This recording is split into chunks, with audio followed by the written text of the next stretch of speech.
Hello friends, स्वागत है आप सभी का मेरे यूट्यूब चैनल में। आज मैं फिर हाजिर हो गई हूँ आपके लिए बहुत ही यूज़फुल और कमाल की किचन टिप्स लेकर, जो आपके समय और पैसा दोनों बचाएं।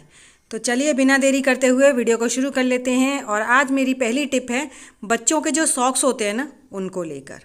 क्योंकि कई बार हमारे बच्चों के सॉक्स ना या तो फट जाते हैं या फिर उनकी लास्टिक ख़राब हो जाती है, और ये इतने छोटे होते हैं किसी और काम में आते भी नहीं हैं। लेकिन मैं आज इनका एक बहुत बढ़िया सा जुगाड़ बनाने वाली हूँ, जिससे कि ये ना आपके अब बहुत सारा समय और मेहनत बचा पाएंगे। तो चलिए, यहाँ पर हमारे जो किचन में छोटा वाला वाइपर होता है ना, उसे ले लेते हैं। यहाँ पर मैंने जो किचन का वाइपर था वो ले लिया है। क्योंकि ये बेबी सॉक्स हैं तो इनको हम अपने छोटे वाले वाइपर पर दोनों साइड से इसको इस तरह से पहना देंगे। और जो सॉक्स का कपड़ा होता है ना, ये बहुत ही ज़्यादा क्लीनिंग पर्पस से बहुत अच्छा होता है। तो मैं यहाँ पर इन छोटे छोटे सॉक्स को छोटे वाले वाइपर पे दोनों साइड से एक एक पहना दूंगी। तो जब तक मैं ये सॉक्स पहनाकर तैयार कर रही हूँ अपने ऑर्गेनाइज़र को, तब तक आप लोग मुझे कमेंट सेक्शन में जाकर कमेंट करके बताइए कि आप लोग मेरी वीडियो किस गांव या किस शहर से देख रहे हैं, ताकि मैं आप लोगों को थैंक्स बोल सकूं। तो चलिए देखिए, ये हमारा गैजेट बनकर हो गया है तैयार। और इस तरह से हमारा जो ऑर्गेनाइज़र है ना, ये अब हमारे क्लीनिंग पर्पस से बहुत अच्छा है। जैसे हम लोगों को अपनी स्लैब वगैरह साफ़ करनी है, तो अभी ये सूखा है, मैं इसको गीला करके आपको दिखाती हूँ। जैसे अगर आपको टाइल्स वगैरह साफ़ करनी है तो इसे आप हल्का सा गीला कर लीजिए, और उसके बाद आप इसको गैस के नीचे या फिर स्लैब पे कहीं पर भी रब करेंगे ना, तो बहुत ईजिली एकदम बढ़िया तरीके से सफाई करेगा। क्योंकि कभी कभी ऐसा होता है गैस पे हमारे कुछ रखा रहता है और हम गैस को उठा नहीं सकते। तो इस तरह से आप इसको गैस के अंदर कर करके पूरी तरह से सफाई कर सकते हैं, और बहुत बढ़िया से काम करता है। और टाइल्स पे तो हम लोग पहुंच भी नहीं पाते हैं, क्योंकि टाइल्स काफ़ी पीछे होती हैं। तो कभी कभी हम लोगों को लगता है कि बस अब रहने दो, लेकिन अगर आप इस तरह से साफ़ करेंगे तो बहुत ईजिली साफ़ कर पाएंगे, और आपकी टाइल्स ना एकदम बढ़िया तरीके से साफ़ हो जाएंगी। अभी मैं आपको साफ़ करके दिखाती हूँ, और सॉक्स में कितनी सारी गंदगी लग जाती है। तो इस तरह से ना आप अपने बच्चों के सॉक्स का यूज़ भी कर सकते हैं। और जब आपकी क्लीनिंग हो जाए उसके बाद इन्हें धोकर और सुखा दीजिए, और इस तरह से बढ़िया से और एकदम शाइनी, मतलब ग्लॉसी टाइल्स हो जाती हैं। क्योंकि मैंने इसमें हल्का सा साबुन का लगा लिया था हाथ, तो उसकी वजह से देखिए बिल्कुल साफ़ हो गई हैं हमारी टाइल्स। और मैं अब आपको सॉक्स दिखाती हूँ। देखिए सॉक्सों पे कितना ज़्यादा गंदगी आ गई है, क्योंकि हम लोग खाना पीना बनाते हैं ना, तो टाइल्स की तरफ छिट्टे जाते ही जाते हैं। तो ये देखिए इस तरह से। तो आप भी अपने बच्चों के सॉक्स को वैसे ही फेंकिएगा मत। इस तरह से आप उनका इस्तेमाल कर सकते हैं, और अपनी मेहनत और पैसा और समय सब कुछ बचा सकते हैं। तो आई होप आपको मेरी ये टिप पसंद आई होगी। तो चलिए इसी के साथ बढ़ते हैं नेक्स्ट टिप की तरफ। और मेरी जो नेक्स्ट टिप है ना, वो है नेल पेंट को लेकर। हम लोगों के ना नेल पेंट का तो सबको ही शौक होता है। सभी लेडीज़ के पास नेल पेंट्स के तो भंडार मिलेंगे, एक दो तीन जितने चाहो उतने। लेकिन ये ना नेल पेंट सिर्फ लगाने के ही काम नहीं आता है, आपको पता है ये बहुत सारी चीज़ों में काम आता है। तो यहाँ पर मैं नेल पेंट लगाने भी लगी थी, क्योंकि जब नेल पेंट देख लो ना तो फिर मन करने लगता है लगाने का। लेकिन मैं इससे ना आज एक बहुत बढ़िया सी टिप बताने वाली हूँ आपको, जिसकी मदद से ना आप नेल पेंट से अपने घर पे और बाज़ार जैसा काम कर सकते हैं। तो यहाँ पर मैं नेल पेंट को जो शीशी है उससे ना अपनी जो हमारी सीज़र होती है उसको शार्प करेंगे।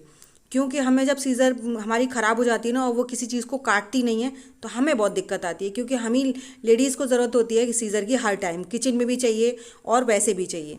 तो इस तरह से हम अपनी सीज़र है ना, उस पर जो ये नेल पेंट की जो शीशी होती है उसको नीचे की साइड से या साइड से कैसे भी लिटा कर, या वैसे जहाँ पर धार होती है वहाँ पर इसे हमें इस तरह से रगड़ना चाहिए। और अगर आपको लगता है कि आपको ये चीज़ अच्छी नहीं लग रही है, या फिर आपको रिज़ल्ट कम मिल रहा है, वैसे तो कांच से ना सीज़र, मेरा पर्सनल एक्सपीरियंस है, बहुत अच्छे से शार्प हो जाती है। लेकिन अगर आपको लगता है शीशी से दिक्कत आ रही है, तो आप ना अपनी चूड़ियों से भी कर सकते हैं। तो मैंने यहाँ पर अपनी चूड़ियों से इसको करके देखा है, और बहुत ही बढ़िया से इसकी जो धार हो गई थी ना। और ये बहुत ज़्यादा इजी भी होता है चूड़ियों से करना, क्योंकि बस आगे पीछे करके उसको रब करना होता है। और इस तरह से ना आपकी सीज़र बहुत बढ़िया तरीके से शार्प हो जाएगी।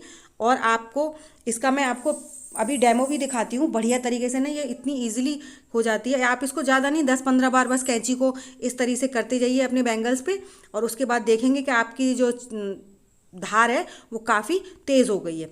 तो चलिए मैं यहाँ एक पेपर ले लेती हूँ, और उसे काफ़ी 3-4 बार फोल्ड कर लेते हैं। उसके बाद हम इसको काट कर दिखाएंगे कितने बढ़िया तरीके से फटाफट से कट जाता है। तो देखिए किस तरीके से हमारी कैंची एकदम बढ़िया तरीके से तेज़ हो गई है।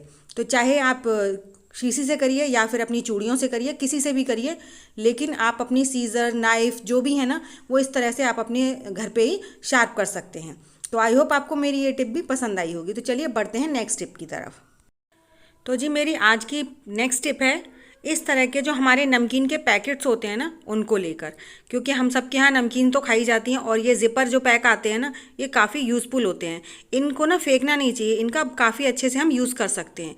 तो इनका हम क्या यूज़ कर सकते हैं, चलिए वो देख लेते हैं। उसके लिए चलते हैं हम गैस पर, और हमने गैस ऑन कर दिया, उस पर हम कर रहे हैं फोक को गर्म। और जब हमारा फोक गर्म हो जाएगा ना अच्छे से, तो इसमें जो हमारा ये जो नमकीन का पैकेट है, इसमें हम थोड़े से इससे फोक की मदद से होल कर लेंगे, जिससे कि इसमें हम कोई चीज़ अगर अपनी रखें, स्टोर करें, तो उसमें एयर पास हो सके। तो इस तरह से हमको अपना फोक गर्म कर लेना, और बहुत इजीली हो जाते हैं, क्योंकि ये बहुत ही वैसे होते हैं ना, लाइट पॉलीथीन होती है। तो बस आसानी से इस तरह से आप अपनी जितनी भी इसमें करना चाहते हैं, करीबन 8 से 10 जगह इसको इस तरह से फोक को कर लेना चाहिए। और उसके बाद ना हमारा ये बहुत बढ़िया सा एक ऑर्गेनाइज़र बनकर तैयार हो जाता है। और इस ऑर्गेनाइज़र का ना हम बहुत बढ़िया से इस्तेमाल कर सकते हैं अपनी चीज़ों को स्टोर करने के लिए। और सबसे ज़्यादा इसमें ईज़िली हम एक चीज़ स्टोर कर सकते हैं, जो कि हम सालों साल तक इसमें सेफ़ रख सकते हैं। तो मैंने यहाँ पर इसमें करीबन 8 से 10 जगह के इसमें होल कर लिए थे फोक की मदद से। और ज़्यादा बड़े बड़े नहीं करने हैं, बस फोक से ही कर लीजिए। अगर फोक नहीं है तो नाइफ़ से भी करें ना, तो बहुत छोटे छोटे करिएगा। तो इस तरह से हमारे ये सारे होल होकर हो गए हैं तैयार, दोनों साइड से एकदम पार हो गए हैं। और अब इसमें हम इसके जो ज़िपर है ना, ये काफ़ी अच्छे क्वालिटी के होते हैं, तो जिसमें कि इनको हम कोई चीज़ बंद कर देते हैं तो बहुत अच्छे से एयर टाइट हो जाती है। तो यहाँ पर मैं इसमें स्टोर करने वाली हूँ लहसुन। जो लहसुन होता है ना, इसको आप वैसे भी खुला रखते हैं तो भी बहुत दिनों में ख़राब होता है, लेकिन अगर आप इसे इस तरह से स्टोर करेंगे ना, तो ये सोच लीजिए आप सालों साल तक इसे इस तरह स्टोर कर सकते हैं, और आपका लहसुन बिल्कुल भी ख़राब नहीं लगेगा। और साथ ही साथ हमें ये भी फ़ायदा है कि इसे हम कहीं पर भी रख सकते हैं, ये देखने में भी बिल्कुल ख़राब नहीं लगता है। इस तरह से आप इसे अपने फ्रिज में भी रख सकते हैं, और आप चाहें तो बाहर भी रख सकते हैं। अगर आप इसे इसमें फ्रिज में भी रखेंगे ना इस तरह से, तो ना तो फ्रिज में कोई स्मेल आएगी, और आपका जो लहसुन है ना, वो सालों साल तक बिल्कुल सेफ़ बना रहेगा। तो आई होप आपको मेरी ये टिप भी पसंद आई होगी। तो चलिए बढ़ते हैं इसी के साथ नेक्स्ट टिप की ओर। और मेरी नेक्स्ट टिप है इस तरह की जो आधा लीटर की बॉटल होती है ना, उनको लेकर।